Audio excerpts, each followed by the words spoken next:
Warning to the American public. This is a controlled demolition of the U.S. financial system, the U.S. dollar, the fiat system as you know it.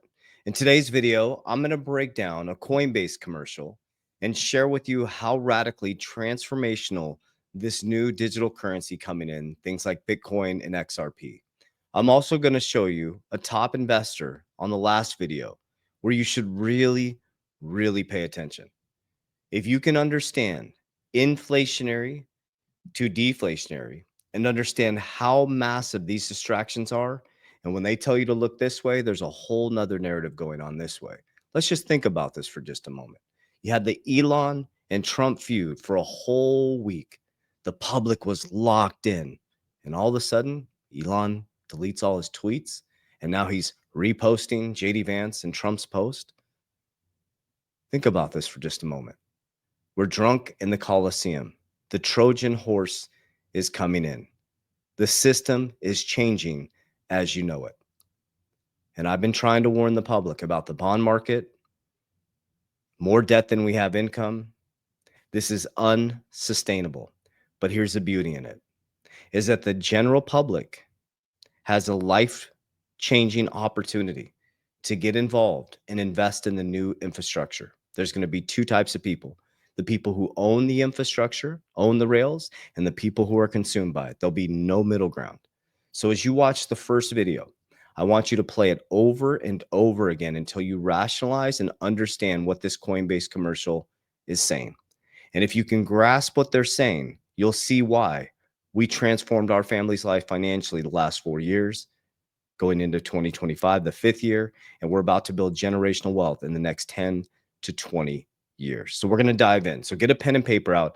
I highly recommend you follow all the way through to the last video I'm going to show you. Okay, it's a very important video because so two of my biggest holdings are Bitcoin and XRP, and I'm going to explain why I believe XRP and Bitcoin are going to be number one and number two, and how people can use them as tools to transform their family's life. Okay, so watch this commercial over and over again and pay attention. And if you can understand this simple commercial, you'll see what's actually happening in the system. In 2012, you need 30,000 Bitcoin to buy this house.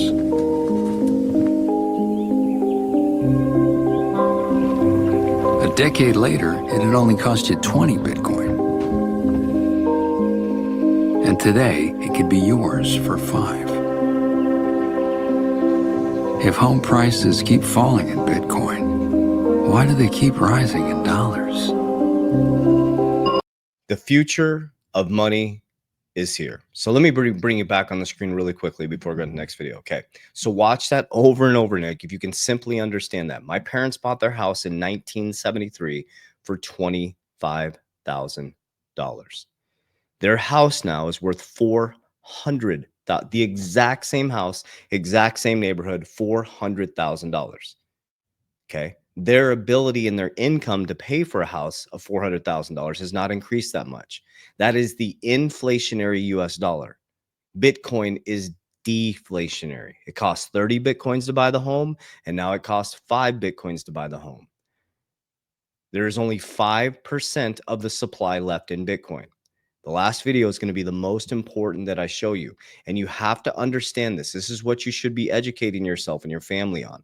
Okay, so I'm going to show you this from Larry Fink. Latest, Larry Fink says the U.S. is shaking the foundation of globalization, warns inflation could spike in the next 5 months if tariffs take effect. So we're in this crazy balance right now. All of a sudden, Elon just deletes all his tweets.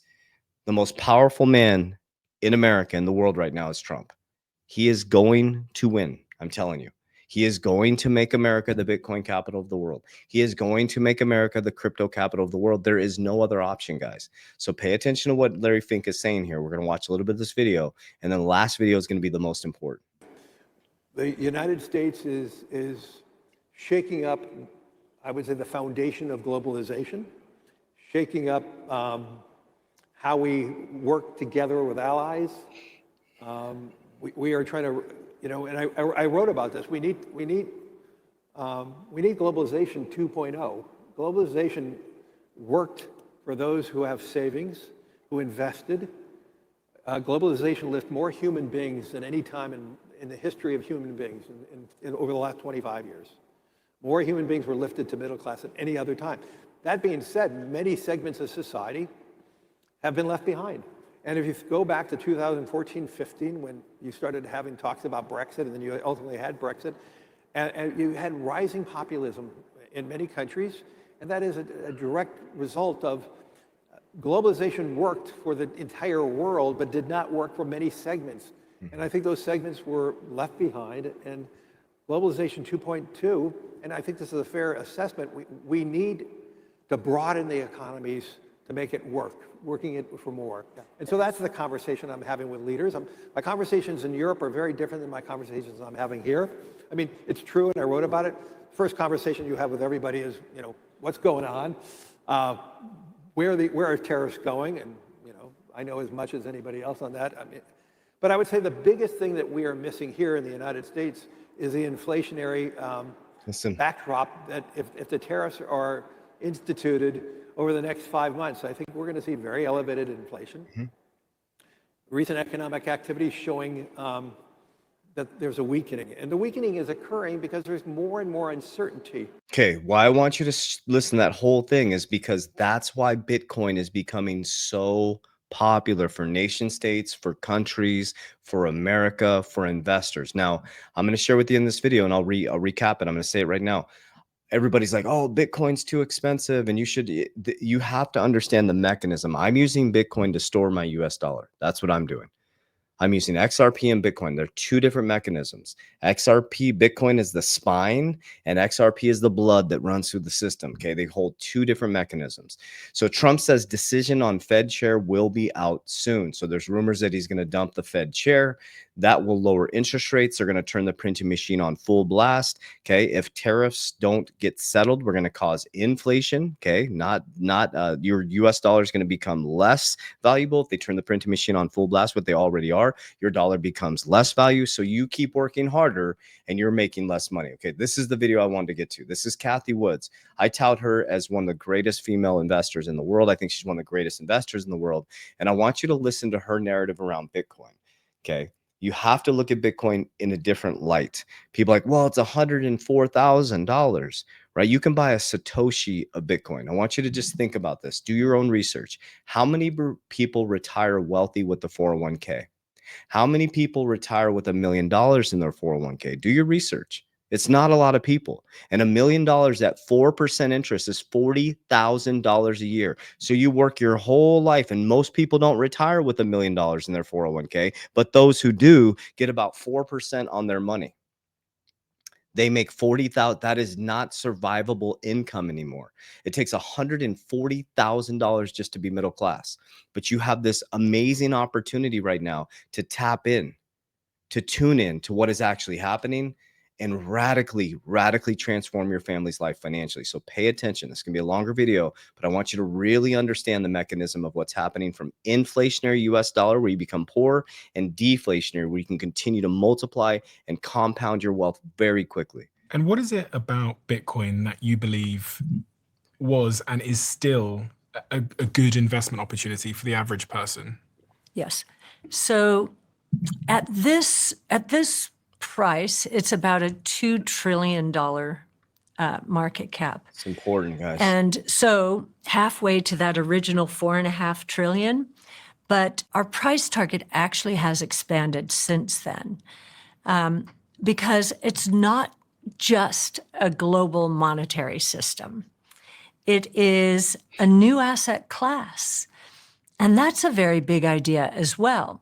What makes a new asset class? And we haven't had one truly since equities in the 1600s. Crazy. When you say a new asset class, you mean a completely new category of funding asset. Companies. Yeah. And if you're from a spiritual sense, think of Age of Aquarius. We're heading into a whole new asset class, quantum.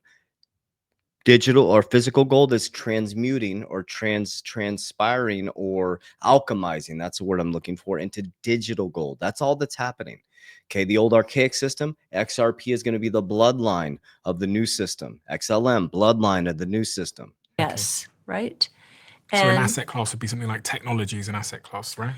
No, it would be like stocks, bonds, commodities, real estate. This is a new asset class, and most people will agree with that. We did a study on it. If this asset does not perform like other assets, in other words, it provides diversification for funds. And because it is behaving differently, institutions have to consider it because they're competing against each other. So And if one puts it in, they all know they're competing against each other. So others have to consider it. And we believe that part of the opportunity has not been tapped. And just to put some numbers on this, right now, we're approaching 20 million Bitcoin outstanding. okay, this is so important, okay? 20 million outstanding. Listen to what she's about to say. It is going to be the most scarce asset in the world that has ever been created. It's going to be mined for another 116 years. So imagine holding a piece, a tiny piece even, of the most scarce asset in the world. Which means The number of Bitcoin that have been minted over time by Bitcoin miners. so there's 21 million in total, right? There will be, at the end of the minting process, 21 million. So we have only 1 million to go. Crazy. 1 million. 1 million to go. And governments are getting involved, nation states.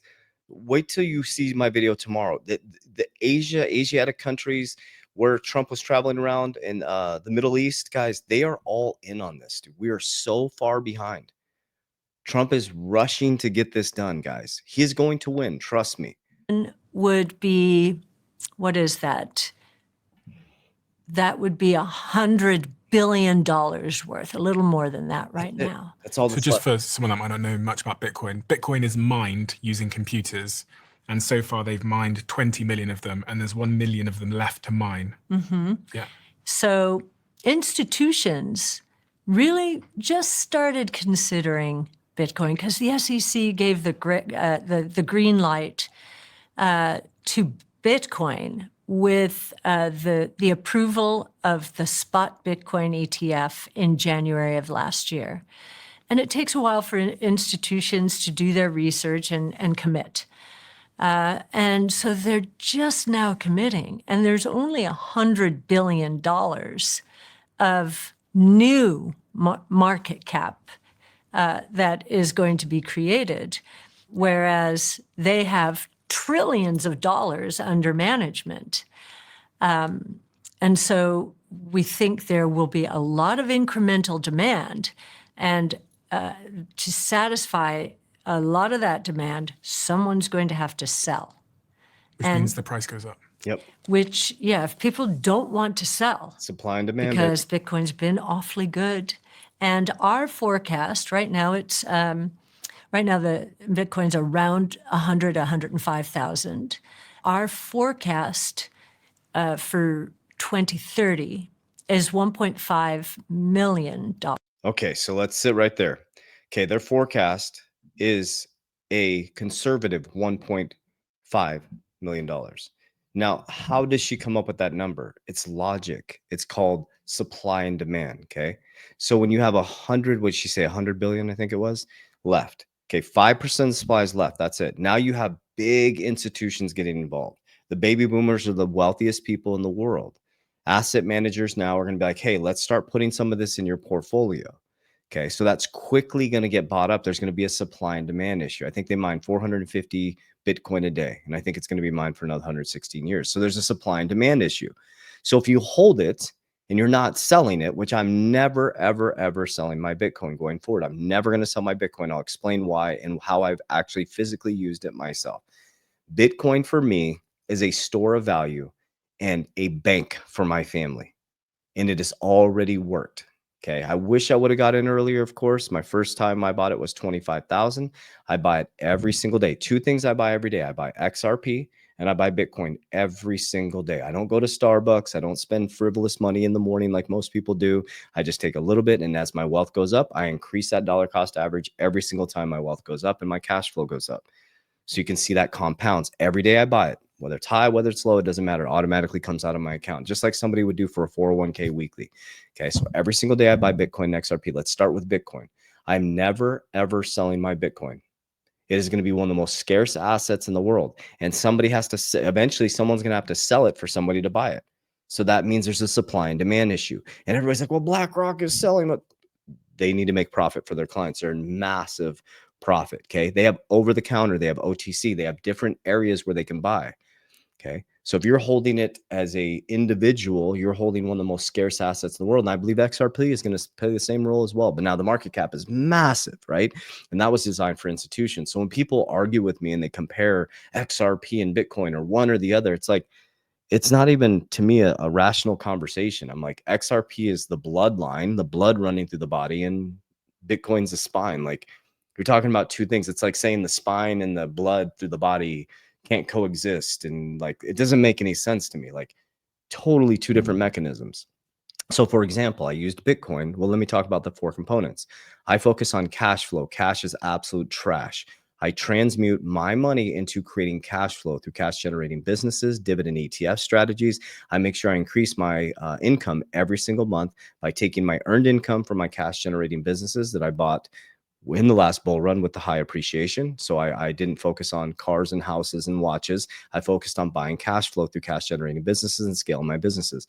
I also started building a dividend ETF strategy where I'm using things like MicroStrategies, Coinbase, all these different things to get dividend ETFs to pay me monthly. When I get paid monthly, I de-risk back into Bitcoin and XRP. Okay, so that's cash flow. Then I have, we have cash flow. We have deflationary assets like Bitcoin and XRP, for example. So I take my cash flow, I put them into deflationary assets, opposite of the US dollar. So I transmute my US dollar into deflationary fixed supply assets that will become scarcer over time versus the US dollar, which is opposite. Okay. Then I focus on protection. Every month I have money going into my cash value life insurance premiums. And then we have leverage. Now let's go back to Bitcoin. So I have my Bitcoin bank and I have my insurance bank. So now I have two components, okay, that I can actually leverage. And that's the beauty of the richest man in Babylon. You make your money, make money. Okay. So I'll give you the first example and I'll give you some, an example of what's called hurdle rate. Okay. So we have insurance side over here where you can borrow, you know, depends on the policy, which company, you can borrow at 5%. Over here, you can borrow at 14%. Okay, so let me explain what I did with Bitcoin. So I borrowed Bitcoin just recently. I didn't touch it. I didn't sell it. I moved it over to a platform where I locked it up. Now my Bitcoin is still there. I never sold the Bitcoin. I leveraged the asset class. So they locked up a certain amount of Bitcoin. I borrowed 70% LTV, loan to value. You need about a 30% gap just in case for that volatility going up and down. Now I'll explain how to responsibly do this at the end because people can get screwed doing this. So I'll explain that part. Okay. So the only reason I borrowed is because I'm buying a cash generating asset that would pay it back very quickly. Okay. So I borrowed 70% LTV at 14%. I pulled that money and I got it tax free in my bank account in about 24 hours. I didn't have to go through and submit LLC paperwork, blah, blah, blah, like you would do at a regular bank. Okay. You're the bank. And so I took that cash. I bought my insurance firm. Okay. That insurance firm was already profitable. I already had a team set up. I already had it going. I just bought my own firm. I'm the top of the house now, and I have my own team that works for me. And so the insurance firm is paying back the loan, and each month my LTV goes up. Okay. Now here's the thing called hurdle rate. I borrowed at 14%. Bitcoin goes up on average 50% a year. So I'm making 36% on my money I borrowed, and I'm paying it back with a cash generating asset. So within our next payment's coming up. So within 8 months after that, we'll be literally have an insurance firm and we made 36% on borrowing our money. That's how you leverage responsibly. You never leverage unless you're going to have a cash generating asset to pay it back. You don't leverage unless you can beat the hurdle rate. So what does that mean? I borrowed at 14. The asset class was making 50%. So my hurdle rate was 36%. I was above the hurdle rate. Okay. And there's other companies like Strike. I heard Jack Mahler talking about you can get it down to 9%. That's crazy, single digits. Okay. So that's a leverage component. Then I have my insurance bank, but I'm using that for a lot of legacy, right? So there's so many different things you can do. So every time I get paid, I make sure I get paid on now Monday, Wednesdays, and Fridays with my businesses. And so when I get paid, I get my money in. I'm like, okay, I'm either going to make cash flow with it I'm not going to store cash. It's trash. Why would I? They're going to print more. They're literally going to destroy the US dollar. Okay. Now, what I mean by that, it's not going to collapse. They're going to transmute it into stable coins. Stable coins. They're going to tokenize treasuries. If they get to the Genius Act to pass and they create stable coins and they tokenize treasuries, America is going to dominate. So we'll have a stable coin. The US dollar will become stable. Other countries that don't have leadership that is responsibly managing, they're going to buy Bitcoin and they're going to buy our stable coin. Okay, stable. It's just like, it's stable with the US dollar. It's going to be 1-to-1. Okay, they'll tokenize treasuries. I think they're going to revalue gold. I think they're going to take the revaluation. They're going to balance the balance sheet with Bitcoin. The supplies, or excuse me, because there's a fixed supply and because it's deflationary, that is just going to continue to increase wealth. And who knows, man? I mean, people are saying, Michael Saylor says 13 million in the next 10 years. So think about that with like a 401k, right? How long does it take you to make 1.5 million in a 401k? Now, I'm telling you this because we did it. From 2020 to 2025, we became millionaires in cryptos and millionaire outside of crypto. Okay. We were just disciplined. We were consistent. We didn't listen to the noise. We didn't listen to the naysayers. We didn't listen to the bullshit. We didn't listen to all we just listened to facts, figures, numbers, logic. It's pretty simple. If they print the US dollar nonstop like they are, they monetize debt, and they pass this beautiful big bill, there's going to be so much debt hitting the system. Okay. And so if you're not on the right side of this, at the end of this, at this whole demolition of the current financial system to a new deflationary system, which is positive, that's a positive thing. You're going to be a consumer of it.